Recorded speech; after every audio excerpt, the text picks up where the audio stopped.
சம்மந்தி எப்படி இருக்கீங்க? என் பொண்ணை பார்த்துட்டு போகலான்னு சொல்லிட்டு வந்தேன் சம்மந்தி.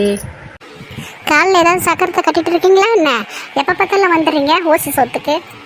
ஊரில் உலகத்தில் இல்லாத பொண்ணை பெற்று வச்சுட்டு பெண் பேக்கிறேன்னு வந்துங்கிற. முட்டி வலி கால் வலின்னு சொல்லிட்டு சுருண்டு கிடக்காம சருன்னு ஓடி வந்துடுறீங்க ஓசி சொத்துக்கு. இதெல்லாம் உங்கள் அப்பா விட்டு சொத்தா? நீ உன் பொண்ணும் கரைக்கிறதுக்கு? இல்லை சம்மந்தி, நான் போயிடுறேன். நான் என் பொண்ணை பார்க்கறதுக்காக தான் வந்தேன். நான் இனிமேல் வரமாட்டேன் சம்மந்தி. என் பொண்ணு நல்லா இருந்தால் போதும். சரி, நம்ம அவளுக்கு ஃபோன் அடிப்போம். ஏம்மா என்ன பண்ணுறம்மா? பசங்க எப்படி இருக்காங்கம்மா? சாப்பிட்டாங்களாம்மா பசங்க? ஐயோ, பசங்களை பத்திரமா பார்த்துக்கோம்மா தங்கமே. பசங்களை பத்திரமா பார்த்துக்கோ தங்கம். சின்ன தங்கம் எப்படி இருக்குது? பெரிய தங்கம் எப்படி இருக்குது? சரிம்மா, நான் இப்போ உங்கள் ஊருக்கு கிளம்பி வரலான்னு இருக்கம்மா. எனக்கு உன் நினப்பாவே இருக்குமா. நைட்டெல்லாம் உன் நினப்பாவே இருந்ததுமா. அதனால தான் வந்து பார்த்துடலான்னு இருக்கம்மா. கரெக்டு தாம்மா, நேற்று தாம்மா அங்கேருந்து கிளம்பி வந்தேன். ஆனாலும் பசங்களும் நீயும் என் கண்ணிலே இருக்கீங்கம்மா. எப்படிம்மா அது பார்க்காம இருக்கிறது?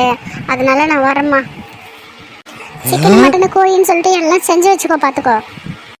அத்தை ராட்சசி, நான் எல்லாம் பார்த்துட்டு தான் இருந்தேன். எங்கள் அம்மா வந்தாங்க, அவங்கள அழ வச்சு அமுச்சிட்டீங்க. இப்போ உங்கள் பொண்ணு வீட்டுக்கு மட்டும் நீங்கள் போகணும்னு சொல்கிறீங்க. இதுலேருந்து தெரியுது நீங்கள் அத்தை எல்லாம் அரைக்கின்னு.